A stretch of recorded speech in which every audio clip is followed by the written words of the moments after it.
Gandalf, I tell you, was only a first-level magic user.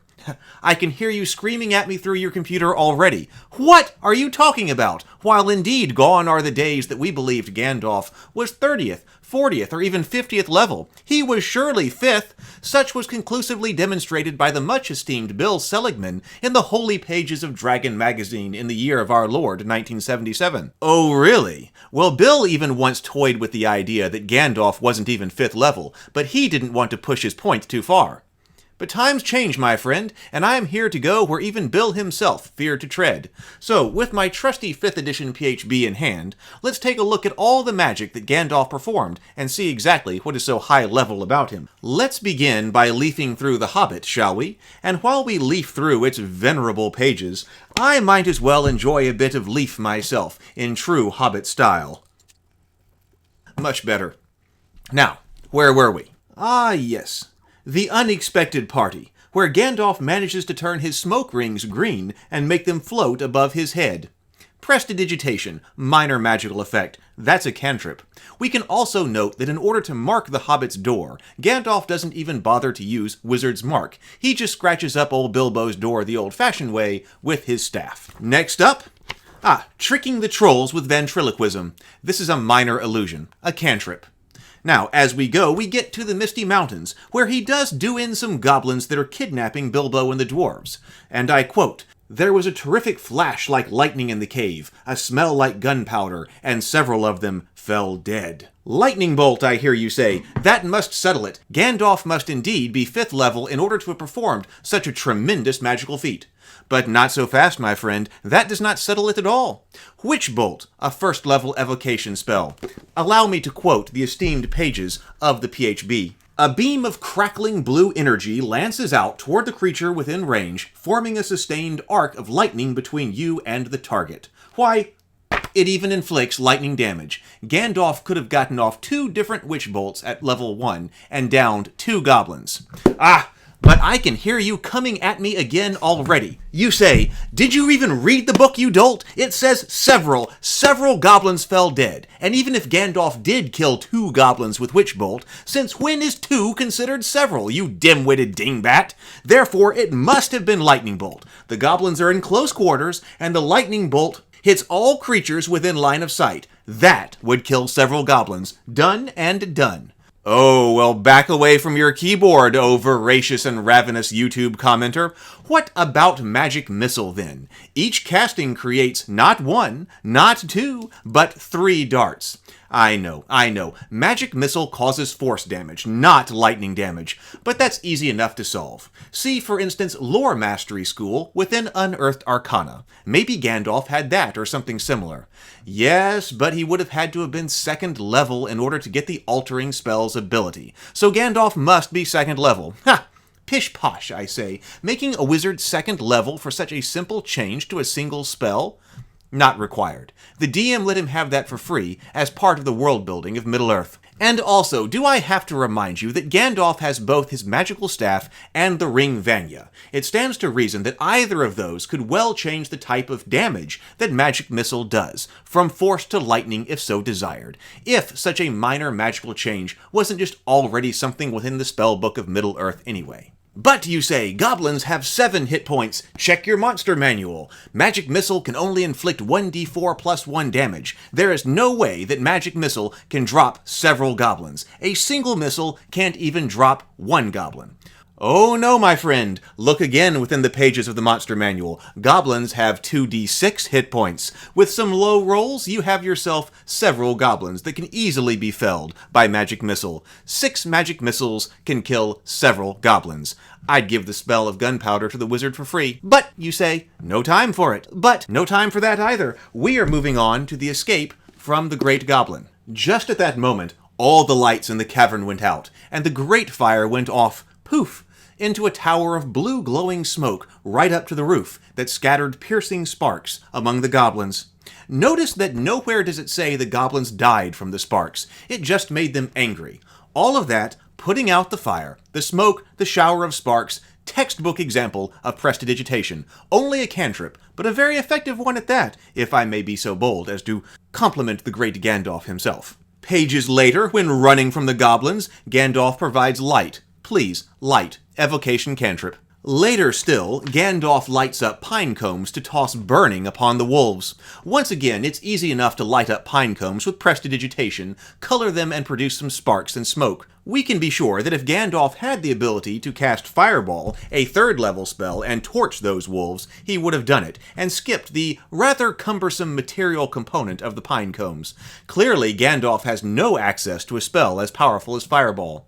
It could have been Firebolt, which itself is a cantrip, but Gandalf's spell is even worse than Firebolt because Firebolt requires verbal and somatic components only, and Gandalf needed material. Now, finally Gandalf does get the attention of the armies of men, elf, and dwarf before the gates of Erebor just before the goblins and wolves arrive.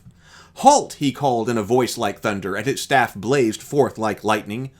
Sounds like textbook thaumatology to me, a transmutation cantrip, a spell that is clearly on the wizard spell list within Middle-earth. Moving spells from one spell list to another is even an option given for modifying classes within the DMG. Don't believe me? Look it up yourself. Page 287. See it there in black and white. So much for the Hobbit. Let us move on to the Fellowship of the Ring.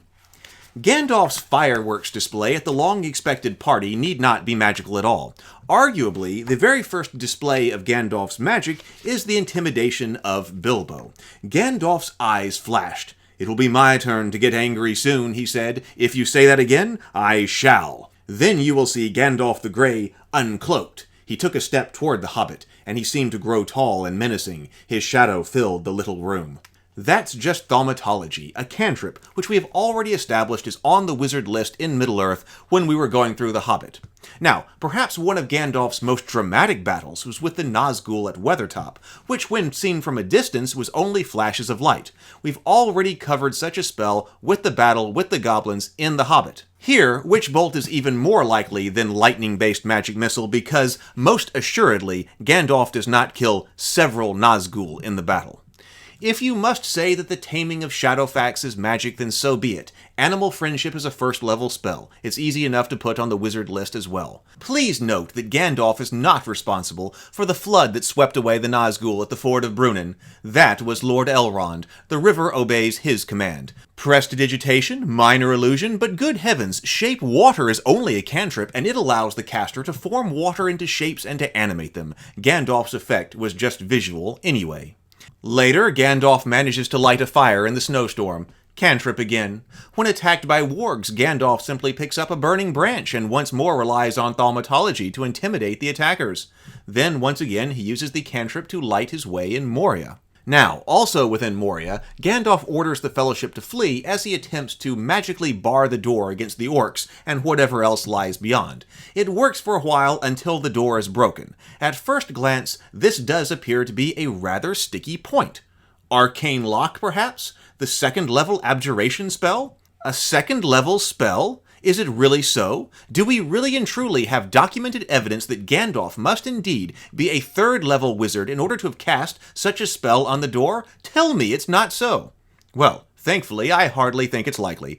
Arcane Lock requires 25 gold pieces worth of golden dust. Do you think Gandalf was carrying around 25 gold pieces worth of golden dust? I don't. Sounds like a DM variant shutting spell to me. Besides, what's more likely, that Gandalf is a 3rd level wizard, or that the DM has simply adjusted the level and specifications of a single spell to shut a door? Shutting doors and keeping them closed when you are standing right there beside them hardly seems like anything more powerful than the effects that Gandalf has already displayed. Now, the fight with the balrog. Also, hardly conclusive. Gandalf begins by threatening the balrog, and then parries a blow from its red sword with the glittering white of Glamdring, his own magical sword. In connection with the parry, there is a stab of white fire. A stab? That could be an effect of Glamdring, I suppose, but I think it was Firebolt. Gandalf doesn't need the pine cones this time, so he must indeed be pulling out all the stops for his fight with this balrog. Plus, you would think that he had learned a thing or two between The Hobbit and the Fellowship of the Ring, so he might well have added Firebolt to his list of known spells. Next, Gandalf smashes the bridge with his staff so hard that they both break. White flames sprang up, the bridge cracked, and ultimately crashed down, taking the balrog with it. It looks like to me that in order to generate such a major magical effect, Gandalf actually had to break his magic item. In fact, it sounds exactly like he broke a Staff of Power. Page 202 of the DMG clearly states, you can use an action to break the staff over your knee or against a solid surface, performing a retributive strike. The staff is destroyed and releases its remaining magic in an explosion that expands to fill a 30-foot radius sphere centered on it. Sounds like exactly what happened to me, and breaking such a staff feels like just the kind of emergency measure one might take if you're confronted by a balrog on a stone bridge over a seemingly bottomless pit. Oh, and by the way, if Gandalf does have a Staff of Power, please note that it can have charges of the 5th level spell Lightning Bolt. So if you're someone who just simply cannot do without Gandalf casting Lightning Bolt, then there, he can. There are a few charges of it in his staff. Why doesn't he use them more often? It's because the DM nerfed the staff. What kind of crazy DM would let a 1st level character find a very rare magic item like the Staff of Power? Obviously, the DM does not allow it to recharge, or at least allows it to recharge very slowly, so Gandalf saves those charges for when things get really bad. Maybe he shot them at the Nazgul on Weathertop. I don't know, but regardless, it doesn't make Gandalf higher than 1st level. So that happens to be it for the Fellowship of the Ring. Gandalf displays no magical powers higher than that of a 1st level wizard.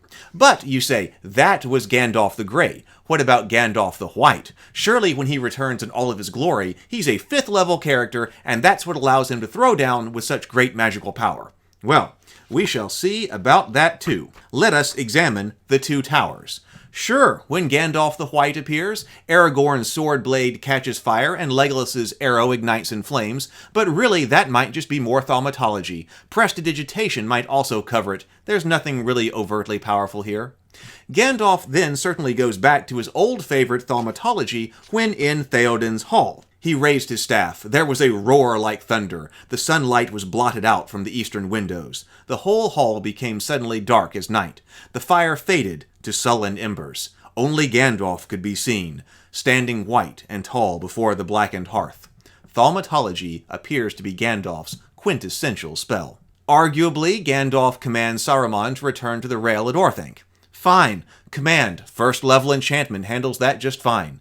Gandalf breaks Saruman's staff with a word, but this could just easily be the effect of Gandalf being the leader of the Wizardly Order, asserting his supernatural authority over a now lesser wizard, and nothing more. And can you believe it? We have already covered all of the magical effects in the 2 towers. Now let us turn to the Return of the King, and I tell you that of Gandalf's magic in this book, there is not much to relate.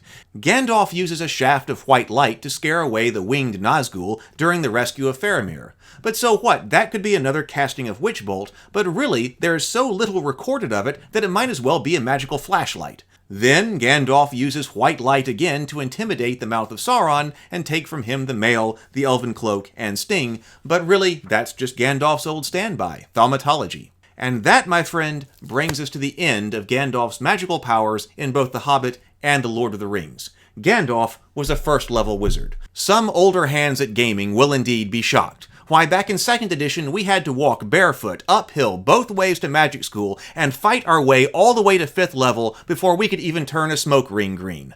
These young whippersnappers today don't know what they've got, being able to lead the entire forces of good in Middle-earth against Sauron using only cantrips. They don't even appreciate it. It really gets my goat.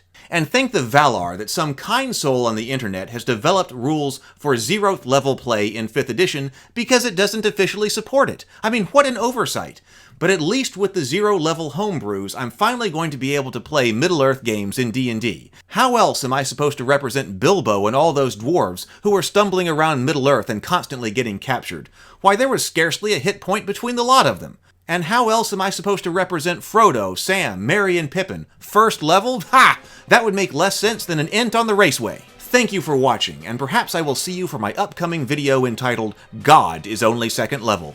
If you've enjoyed this video, please check out the playlists on my YouTube channel. I've got a lot more on role-playing, fantasy, storytelling, action figures, and more, all organized by playlist. Plus, please like and subscribe. I will see you in another video.